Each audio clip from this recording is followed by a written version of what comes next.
Hi friends!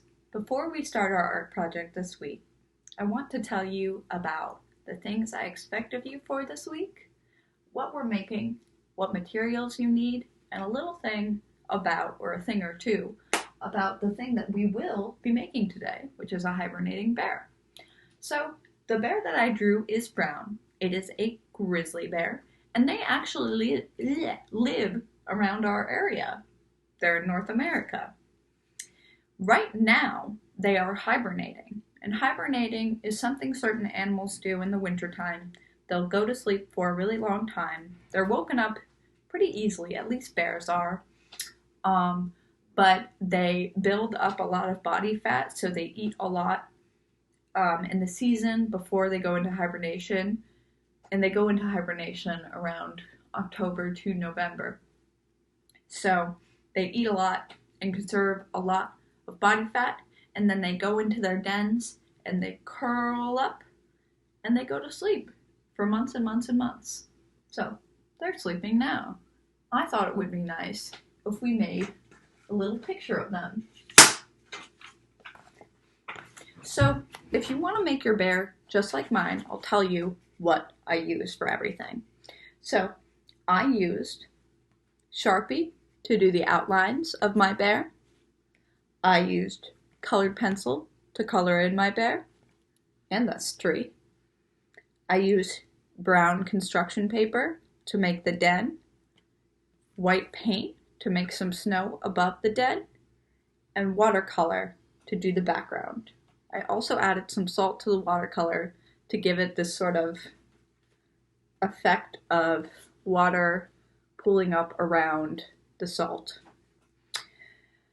You do not need all of these materials if you don't have them at home. Really, the essential materials that you need are a pair of scissors, 2 pieces of paper, one for the background, one for the den. You'll also need something to color with and a glue stick. I don't know if I said glue stick before. Beyond that, other materials are not necessary. So there are a couple of things that I really want you to have for this project to be successful. The first thing is that I want you to glue a separate piece of paper to your base piece of paper to make the den. Second, I want you to have a horizon line. And the horizon line is right here. It's where the sky is separated from the ground. Lastly, I want you to have at least one tree in the background. And beyond that, that's all. So, I think at this point, we should get started. Hey, young artists, I'm starting out nice and slow. We are drawing a hibernating bear today. So I'm starting out with a nice gentle spiral from the right to left. Then I'm adding some little curves, upside down U's for the ears, and I'm pulling another curve over to the end of that spiral. Drawing in a little circle here for the sort of mouth area and the nose. Drawing 2 lines down from that nose. And some little U's for those closed eyes. I'm then giving our bear a little bit of a tail. And I'm going to add a little smidgen for the leg. And I'm erasing the line in between the spiral and the leg. And then I'm drawing some long U shapes out, I guess, and I'm using those to make the feet. So now that I have that, I think I'm going to outline it in Sharpie. And that way, I can make sure all the lines that I want are the lines that are there, and I can get a nice eraser and erase all of the lines that I don't want. And this is why it's always important to use a pencil first. So that's looking nice. I've got my bear all outlined, and he is standing out really nicely on the white paper. So I want to make a sort of shelter around my bear. So I grabbed, this is actually a piece of construction paper from a failed project that I had. So it's a little dirty and it's got a bunch of glue on it. But that's okay because I'm only going to use part of it. So I'm drawing like a big, again, another curve, another upside down U, and then a smaller one on the inside. The next thing that I'm going to do is go ahead and cut out that shape. So here we go. I'm cutting it out.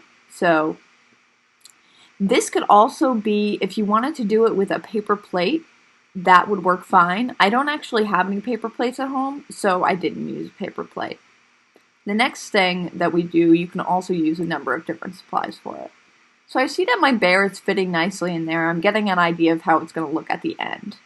So I'm going to take my little habitat, and I thought I'd get some liquid paint and a Q-tip and do some little dots of snow. This could also be done with cotton balls and glue. I don't have any cotton balls, so again, I didn't use them. But I do have this liquid paint. This is not required at all. If you want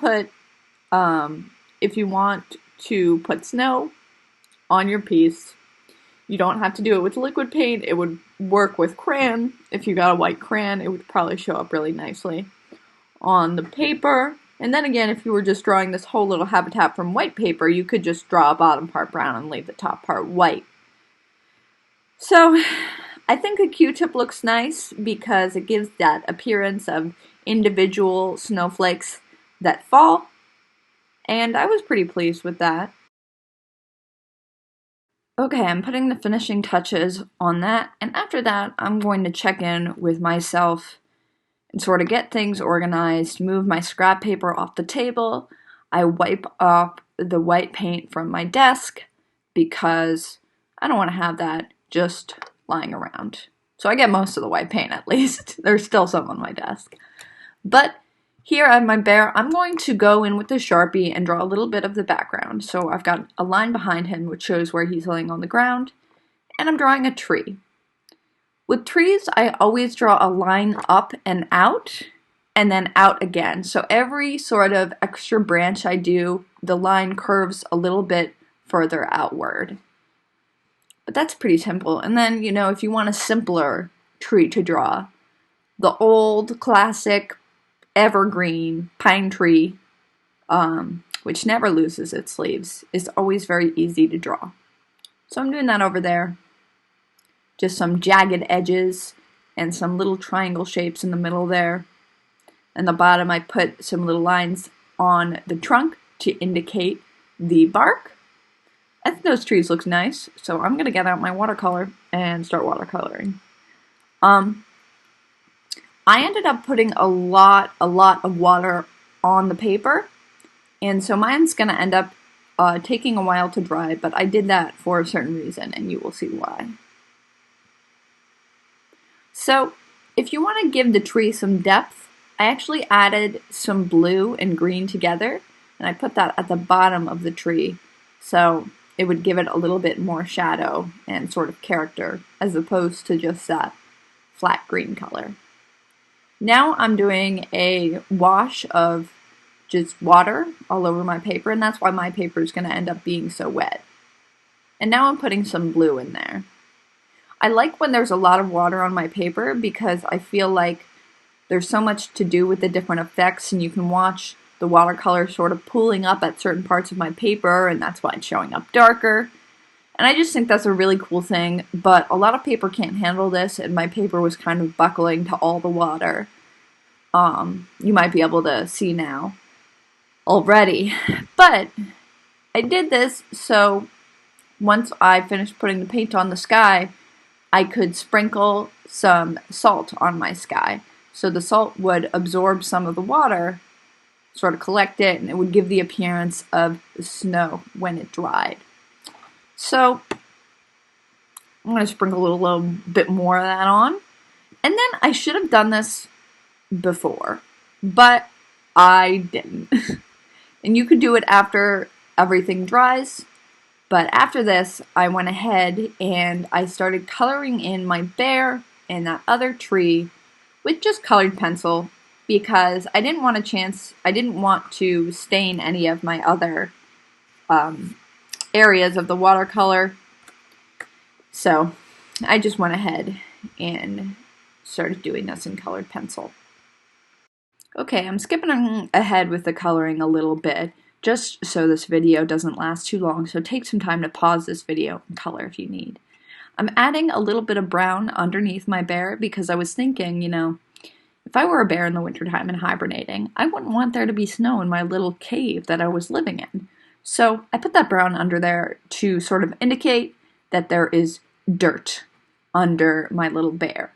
And then I put this nice little shadow underneath that, just because I guess it looks a little bit more real that way.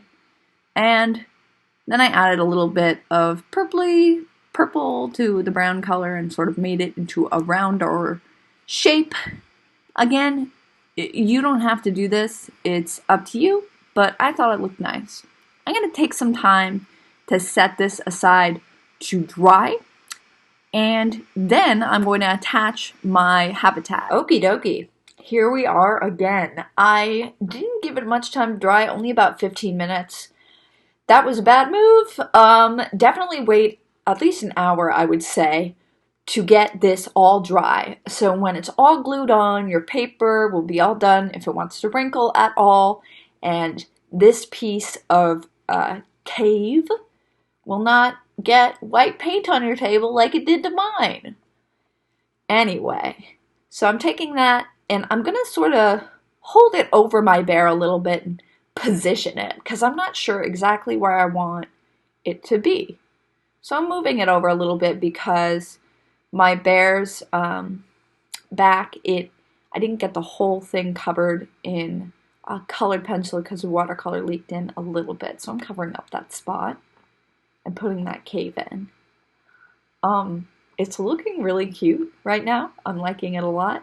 And I think I'm going to add some shadows under the cave. Okay, here we go. I'm going to grab a Sharpie and sort of do some lines right under this cave that I made to sort of blend it into the landscape a little bit more. You don't have to do this. It is not the most important part, but I'm throwing those in there. And then I'm going to take a colored pencil and on the inside of these little sections, I'm going to color those in so it kind of works with the whole shadow. So after that, we will be all finished. I'm very pleased with how this little project came out. I think it's really cute. I hope you like it. Don't be too stressed if your bear drawing doesn't come out exactly the way you want it. It's okay. It is totally fine. If you want to add a baby bear, that would be cool too. But I can't wait to see these. I'll talk to you soon. Bye-bye.